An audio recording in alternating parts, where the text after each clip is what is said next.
So last time we talked about the importance of having belief which is based on what? Proofs.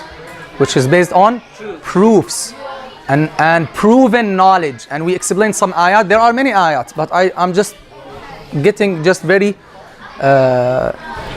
just some examples, okay? And we said the general rule that the Muslim scholars established is what? Who can remember? Who can remember the rule? Close the door. What's the rule? Any raised issue, it will either be a piece of information, means news, means a report, or it will be a claim. For example, if I tell you, last Sunday something happened in the masjid, this. What is that? Is that a claim? I'm claiming something or I'm narrating something? Put a chair, close it and put a chair. Am I narrating something or claiming something? Huh? I'm narrating, right? Well, but if I tell you, for example, if someone comes and say, there is no creator for this universe, is he narrating a piece of news? No. Or he is claiming? He's claiming. Claiming. So what is the rule that Muslim scholars put to deal with any raised issue? What is the rule? Always have to. If reporting, prove authenticity. And if claiming, prove validity. One more time, sit there so that I can see you. One more time. If reporting, we have to prove what? That this report is really authentic. If you want me to believe what happened, I have to trace back this piece of news to its source, right? And if I know the source is trustworthy, then I can believe, right? That, yeah, really that happened. The other type is the raised issue, is the claims. If someone is claiming something, I should not just believe it unless what? Unless I prove it to be valid, right? So as for proving reports, we said the Muslims uniquely have a great method of authenticating the historical reports or any report, right, sister? What is that method? We said the Muslim scholars, no other nation will have this in their heritage. They established a lot of sciences to help them authenticate any report, any historical report or piece of news. What is that? We said it's called the science of biographies of men, or biographies of men and women, biographies of narrators, let's say, and the science about the defects in the narrations, and the science of the ranks or the status of the narrators. So only among Muslims you will find like dictionaries that include the lives of the narrators. Any narrator, when you read a tradition in the books, in any book, so and so told me that so and so told him that so and so told him that so and so told him that the Prophet ﷺ said this. We can go and trace and study this narration. Of course, you need to study a lot of sciences so that you be able to judge, is this report authentic or no. The point is, the Muslim scholars, they established a great system. I'm not going to repeat it. I'm going to go to the next point. We said the Holy Quran, or let me go one more step back. I told you, if Sufyan told me that Saif told him, that Hussam told him that a child fell last Sunday, what do I do? What do the Muslim scholars do? What do? They study this chain of narrators. See how amazing. We're not just blind following people, just anything we find in the book, we believe it. No. So I study the chain of these narrators. Is Sufyan trustworthy? Is Saif trustworthy? Is Hussam trustworthy? So I study their status. And we said trustworthy in this field, in this science, means two things. Who can remind me? Who took notes? Raise your hand if you took notes last time. What are those two conditions for a narrator to be acceptable? Excellent. Piety and good memory. Means we have to look at two things in the narrator.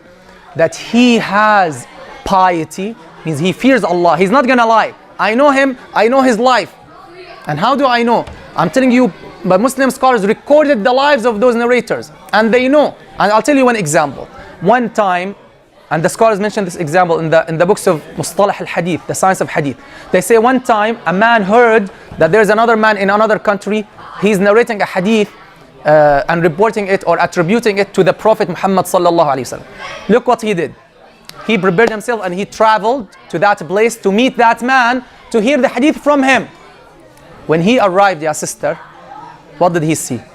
He found that that man, his horse ran away, and he was holding his clothes like this, holding his thawb or his gown or shirt like this, and calling the horse to him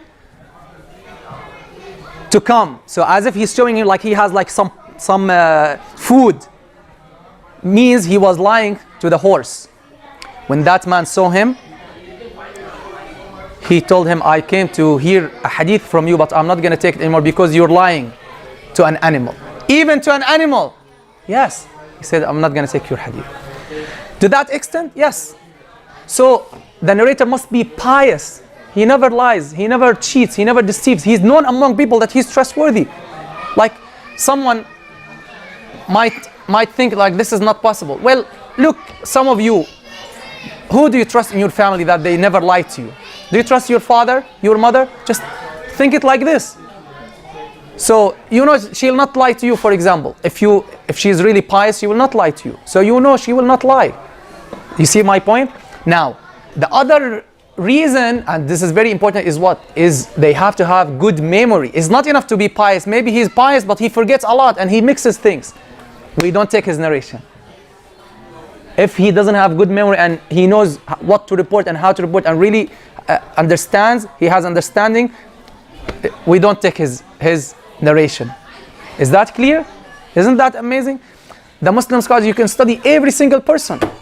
And we said we have to make sure they're connected, like they met each other. We look at the date of birth and the date of death of every person and make sure that is really no defect, nothing hidden, nothing like... In addition to that, we said, even if I verified all these conditions, still that report, which is made of how many chains of narrators? How many chains of narrators in our case? 3. One chain. No, it's one chain that includes 3 people, right? But how many chains is it? From the source of the news to the reporter. How many? It's one chain. Look how amazing Islam is. How amazing these Muslim scholars, because it's all about logic. Logically, one of them might change the piece of news or might have forgotten, right or no? Something or some detail or might have some illusion. So there is this, if they're all trustworthy and all the conditions are met, most likely, yes, there's like, let's say they call it dhann, which is like 75% that it happened. But in matters of belief and aqeedah, I don't take only, I'm not obliged to see my word, I'm not obliged to believe in something that came to me only through one chain of narrators. I cannot build my belief only on one chain, even though they're trustworthy. You see that? Then what is the condition then so that I have to believe? If there are so many chains, if I have one chain here, and they told me a child in the first grade, he fell last Sunday. And I heard another report from this sister. And I told her, who told you? She said, so-and-so told me, so-and-so told me. And they're narrating the same news. Focus with me here. They're narrating the same piece of news. And I have a third chain. So now I have 3 different chains of people. 3 different chains of people who did not like sit and agree together. 3 different chains narrating the same piece of news. Logically. And they're all, as I said, I investigated and checked that every chain of these is authentic. Now, logically, by logic, by common sense, is it possible that all of these people are wrong? Yes or no? Why it's possible? If it is one chain and these people are trustworthy, the possibility is very little. But when it is supported by many other chains, is it possible that it will be wrong? Tell me, yes or no? Who says yes? Raise your hand. Why? If you're who is the person that you trust really well? Tell me one person. Is there a person in your life you trust really well who doesn't lie to you? There or no? There is or no? There is. So if a piece of news came to you from one person, will you believe him or no? From that person? If that person, yeah. Probably, yeah. Okay, so why, if I'm telling you, people who are trustworthy, just as trustworthy as the person you have in your mind, and we have many chains of trustworthy people narrating the same piece of news, why not believe it? If you don't believe it, then you should not believe anything. Have you been to Syria? No. Do you believe there's a country called Syria? You believe 100% or probably? How do you believe? You believe because so many chains of people saying there is a country called Syria. So this called tawatur. What is it called? Tawatur means the multiple chains of trustworthy people narrating a piece of news from the source of this piece of news to the person who's narrating it.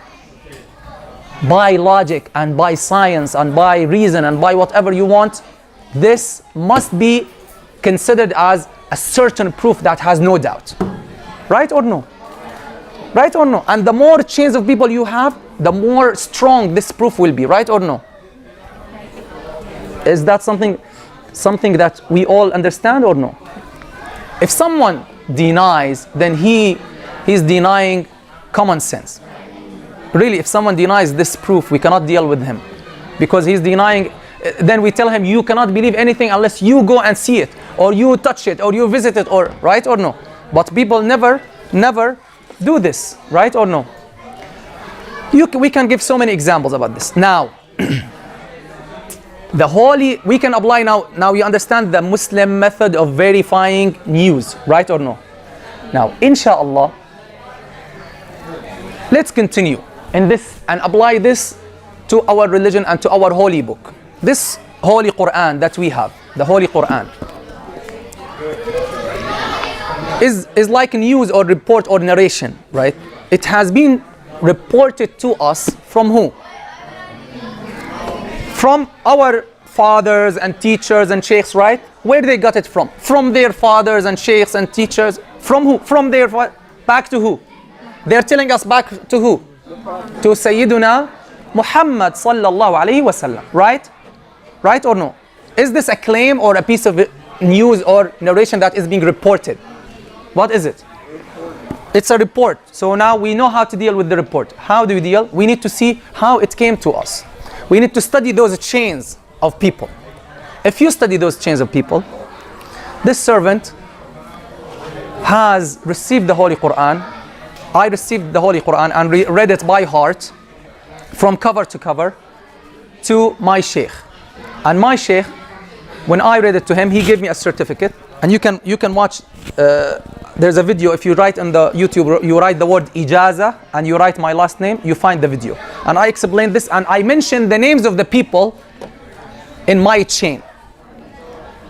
By Allah's blessings, I read the entire Quran to this sheikh and he licensed me and in the license he says, this person, Abdullah Khadra, he was born in Damascus, 1984. He was born this, and he read to me the entire Quran by heart, the same way I read it to my sheikh so and so, who read the Quran to his sheikh so and so, who read the Quran to his sheikh so and so, back to who? To the Prophet sallallahu alaihi wasallam. This chain of narrators has 28 people, from the Prophet sallallahu alaihi wasallam until the servant, 28 people. There's no chain in the world that is shorter. So this is like the highest chain. These narrators, like my sheikh, I know my sheikh is very trustworthy. He will never ever think to lie. So I trust him more than anybody. I trust him, absolutely. He's pious, he has good memory, and he's following in the Mus'haf as well. Same thing, my brother, he got certificate from another sheikh. And we read the same Quran. My friend in Britain, the same thing. He got an ijaza or a license and he read the entire Quran the same way. Our friend in China, our friend in Japan, our friend in Iraq, our friend here and there. We have in the world thousands of chains of trustworthy people narrating the exact book, letter by letter, vowel by vowel. And they come from different countries and they narrate this piece of news in the same language, which is Arabic, even though many of them are non-Arabs. And they don't know Arabic, but they know how to recite it in Arabic. Our kids, first grade and second grade, they're memorizing this book. We have fifth graders and sixth graders, they know all of it by heart, cover to cover. So we have millions, not millions, hundreds of millions of people around the world from all countries reading this book in the same way, in the Arabic language. It's not a translation, it's not an interpretation, it's the same way that we received it from the generation before us, who also had hundreds of thousands of people narrating it from hundreds of thousands, back to the source, the Prophet Muhammad sallallahu alaihi wasallam. How can that be wrong? How can there be a mistake? Impossible. Is that scientific way, logical reasoning, or just blind following? Huh? What do you think? If someone doesn't believe in this, then he should not believe in anything. Not believe in anything.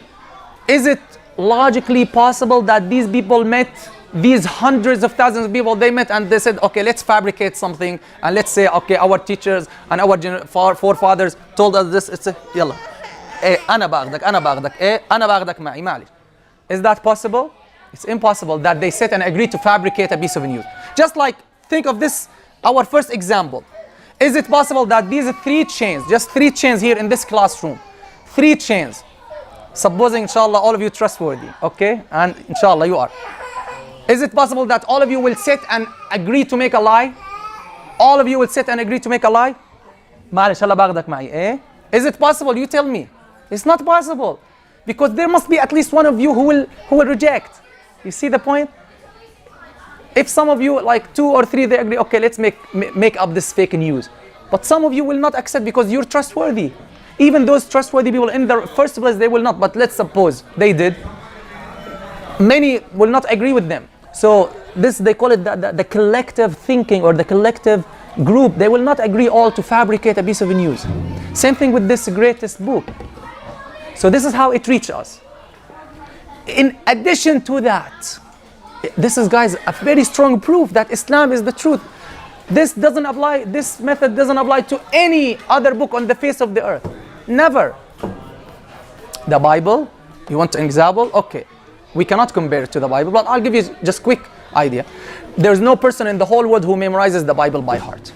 Not a single person, I challenge. Not a single person. But the Holy Quran, we have millions who know it by heart. The Bible, there are so many versions in the Bible. There are some versions that has extra books from other versions. But the Holy Quran, the same version everywhere on the earth. What else do you want? Let me tell you another proof. We have manuscripts from the first century in which the Holy Quran was written, in the time of the Prophet Muhammad sallallahu alaihi wasallam. And we have ancient books that show us we can generate the same exact book that was written in the presence of the Prophet sallallahu alaihi wasallam. خد الطابلات طلع الصوت, eh baba? You know that? We can have it. This writing of the Holy Quran is exactly the same. It was written in the time of the Prophet Muhammad sallallahu alaihi wasallam. Muslims only added dots and vowels so that non-Arabs will not make mistakes when they're reading, because the Arabs did not have vowels and dots, and they know by the context, they know how to read. So this oral transmission, or tawatur, is a great proof that proves this book was right. But now, yes, by logic, by reason, by the scientific method, and the scientific method is not only to go observe something and then make an experiment and deduce a rule. No. Also, this is the scientific method.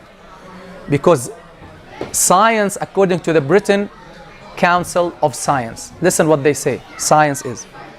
They say it's to know something or believe in something based on a systematic method that is based on evidence.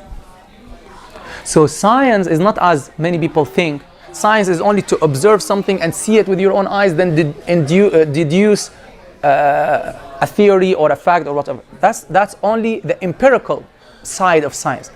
But there are many types of science is a big word, and it corresponds to the word ilm in Arabic, which means what? To know something by evidence. And I told you this in the first class, remember? Proven knowledge. It's proven knowledge. Ilm. Ilm is proven knowledge. So the British Council of Science, they're saying, making this definition of science, that is to realize something or to know something through a systematic method that is based on evidence. Is that clear? And this is absolutely scientific. To the tawatur and the certainty of tawatur is absolutely a scientific, strong, logical proof that we can use and people use. So people use all the time. You ask them, he believes in so many things and he never saw them or never visited them. Then how? By tawatur. By tawatur. Okay. So the other way we said the Holy Quran is preserved in the written way. And we read the same Quran that the Prophet Muhammad ﷺ received 1400 years ago, and it was written in his presence. And then it was collected after his passing away. Then copies were made in the time of Sayyidina Uthman and to the whole Muslim world, and Muslims started making copies and copies and copies. But the first reliance was the oral transmission. Barakallah. Any questions so far? Now there's something left that doesn't prove Islam is the true religion. All that proves what? Proves that this book is the exact same book that reached us from Prophet Muhammad, from a man called Muhammad sallallahu alaihi wasallam 1400 years ago. But does it prove that he got it from Allah, from the Creator? Does that prove he got it from the Creator? Yes or no? No. That just verifies that we got it from him. Now, he sallallahu alaihi wasallam said to people that he was a prophet sent from God and that he was receiving this book from God. Now, is this a piece of news or claim? Claim. How do we verify that claim? So this comes now to the second part of the Muslim general rule. If reporting, prove authenticity, and if claiming, prove validity. So this brings us to the second part of these lectures, which is how to verify claims. How to verify claims. Well, claims are many. We have claims that are like physical claims. If someone is, for example, claiming that there's something called gravity. So, and we ask them, we need a proof to see it. So he raises something, and when this thing falls, we can see it that, yeah, there's something pulling it downwards, right? So when the claims, or if someone tells us about certain animals, they do in a certain way, they move in a certain way, they eat certain way, etc., etc. These types of claims require the scientific method to be verified.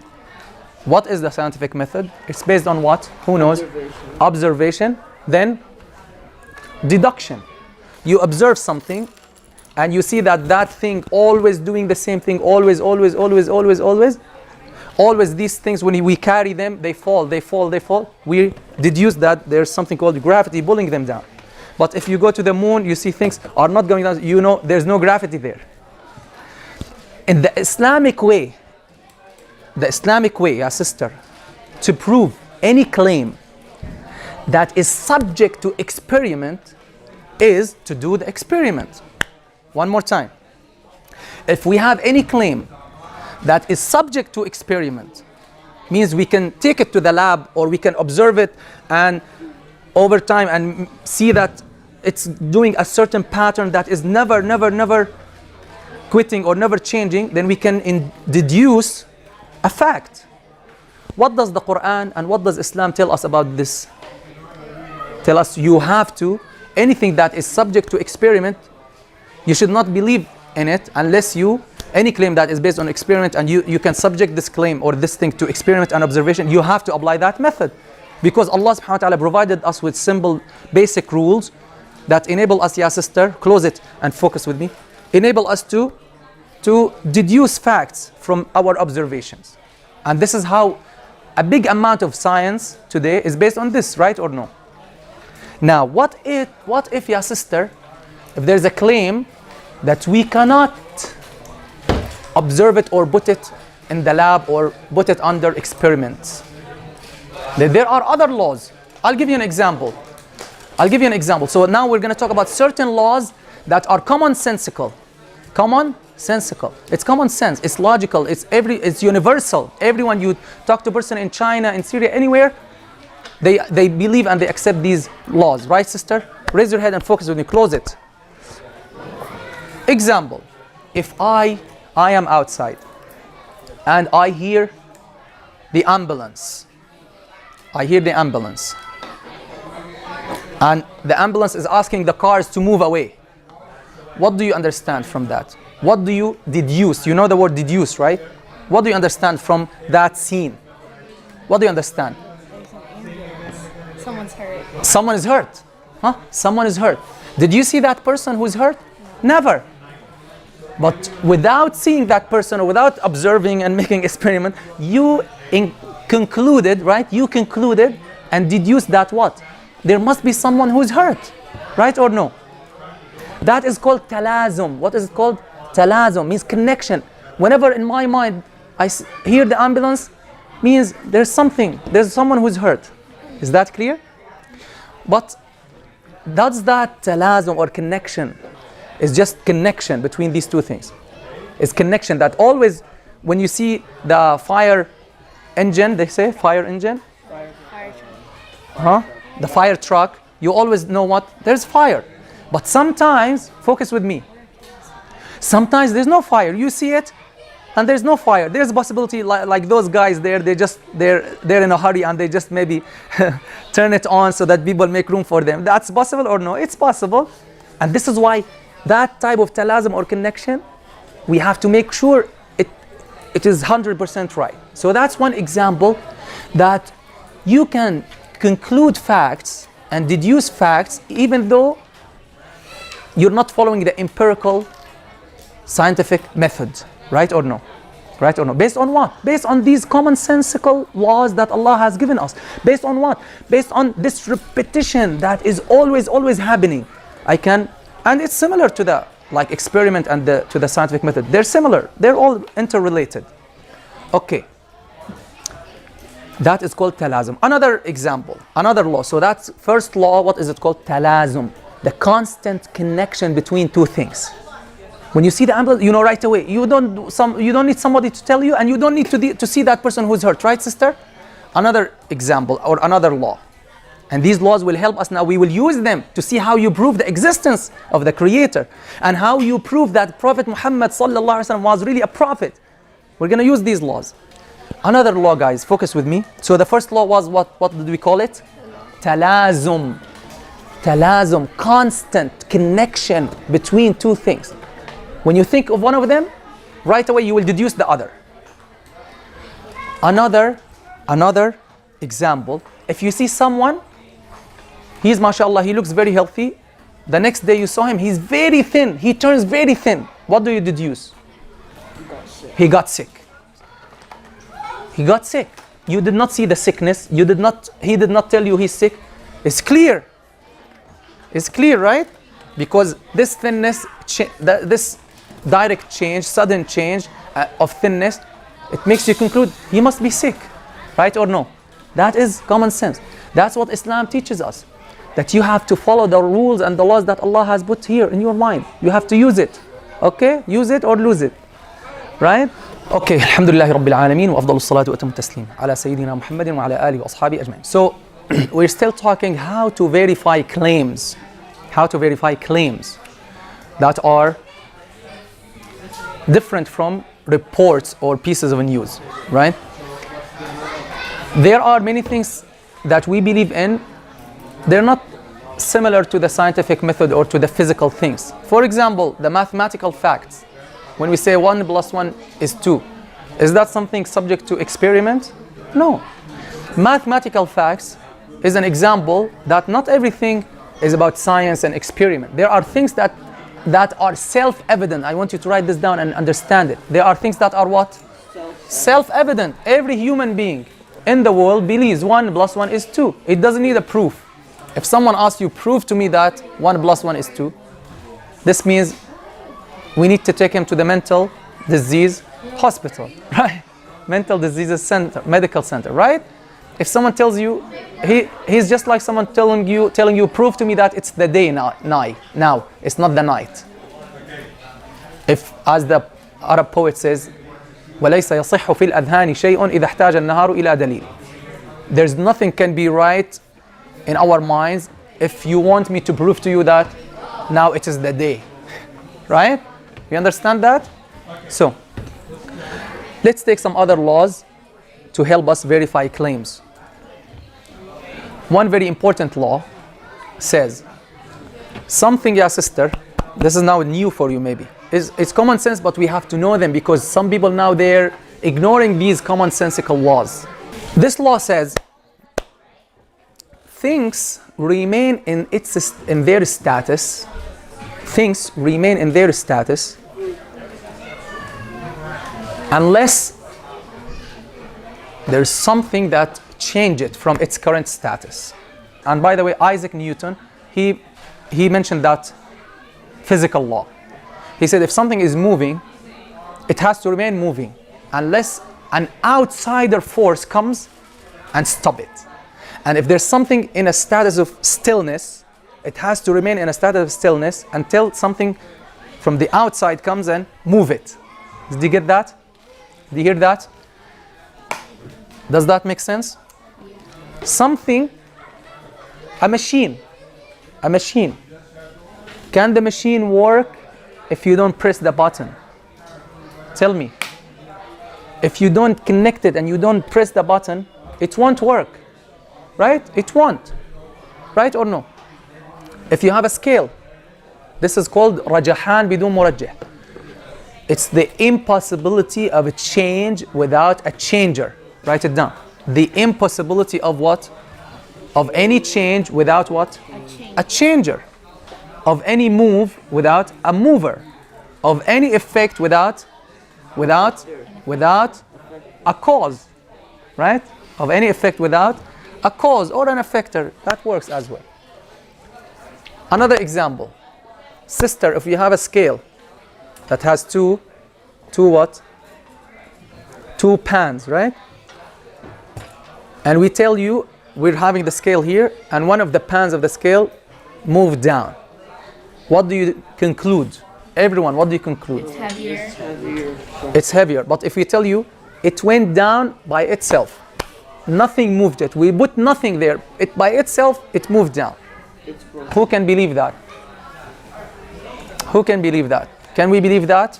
No. Can any person with common sense believe that when you have the scale and one of the sides of the scale, one of the pans, right? It's moved down. One of these pans of the balance moved down by itself without any force. Can anyone believe that? No. Huh? Why not? Because this is not self-motivated thing, right? And it moved. It was still, then it moved. There must be a mover. And we will all start looking at the balance or the scale, sister, right? And we might look under it, like, is there a thread? Someone put a thread and sitting under the table and trying to pull it, right? Because what do we look for? We look for a cause for this effect, right or no?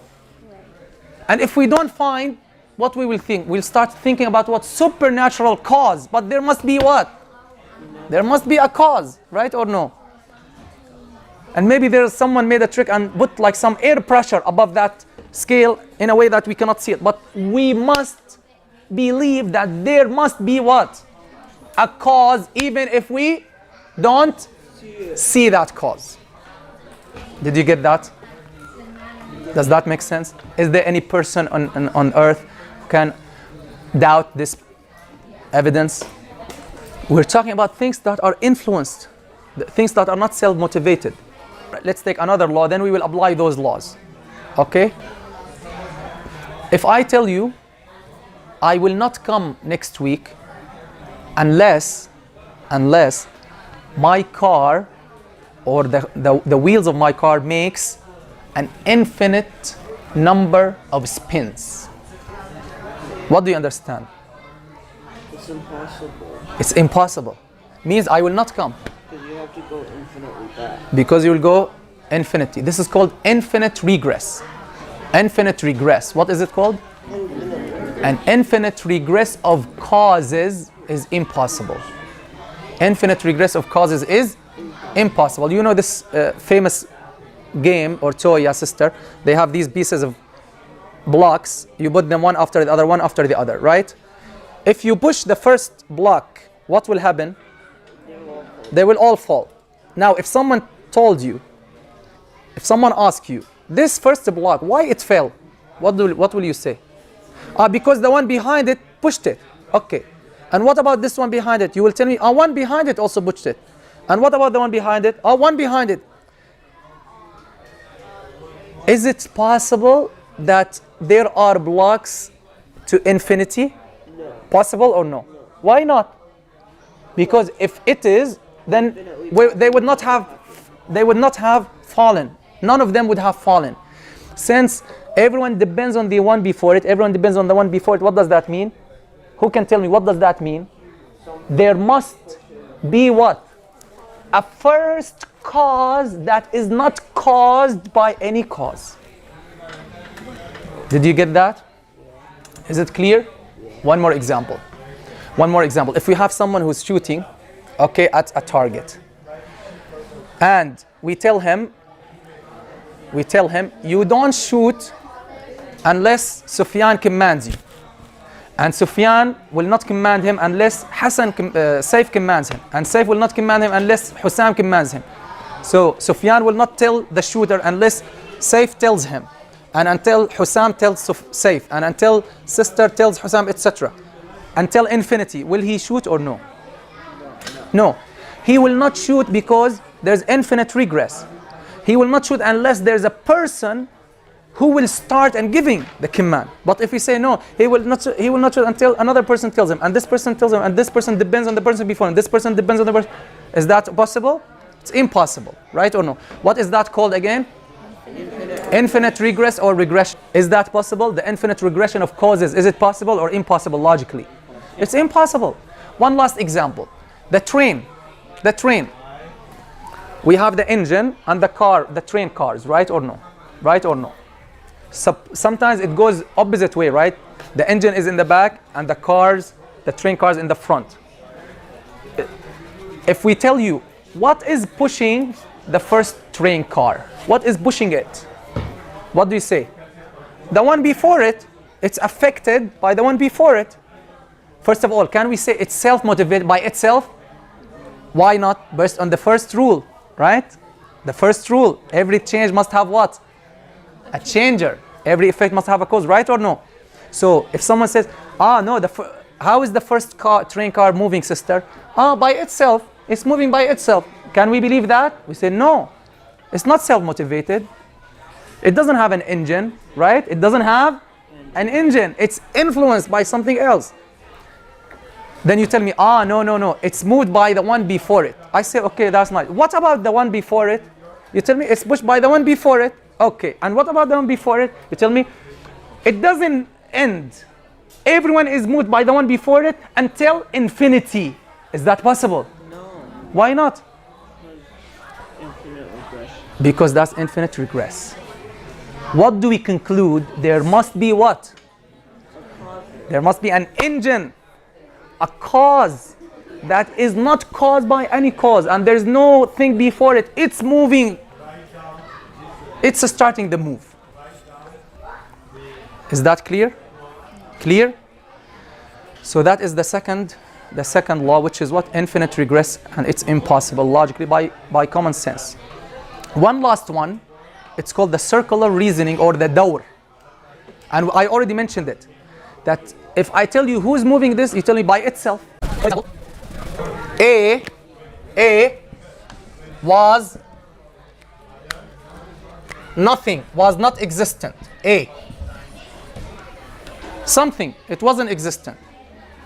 It wasn't existent, then it existed. I told you, who brought A? Who brought it into existence? You tell me, A. You tell me, A. Can you believe that? Impossible. That's circular reasoning. That's vicious circle, right or no? Right or no? A cannot create itself if it's created. If it was nothing, then it came. That's impossible. Well, if I tell you, A was brought by B. Okay, then I tell you, okay, what about B? You tell me, B came from A. Is that possible? Same thing. So whether it's direct or there's another connection, still the same thing. If A was brought by B and B by A, is that possible? Impossible. A created by A, impossible. So that is called what? Vicious circle. That's vicious circle. If something is not self-dependent, means if it is not independent, it cannot create itself. It cannot find itself, right or no? There must be what? There must be something that causes it to exist. So it cannot exist by itself. These laws are very, as you can see, they're common sense, but some people now come and they break all these laws. We'll take some quick example just to put them into practice. All people of science now, they know this universe wasn't existed. Then it existed, right or no? Right or no? All scientists, they agree the age of the universe is about 13 billion years, approximately. 13 billion years. Okay? 13 billion years, approximately. They all agree that there was a point in time where the universe wasn't there. Then it existed. So now we say, here let's apply these laws that we have just learned. This universe,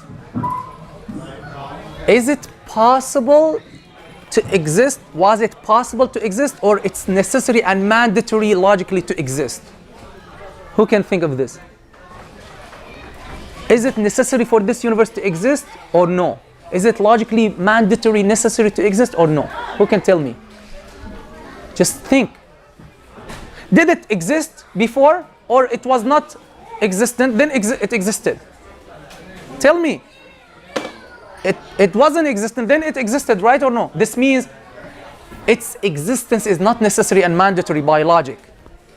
Means if the universe was not created, there's nothing wrong. Do you understand that?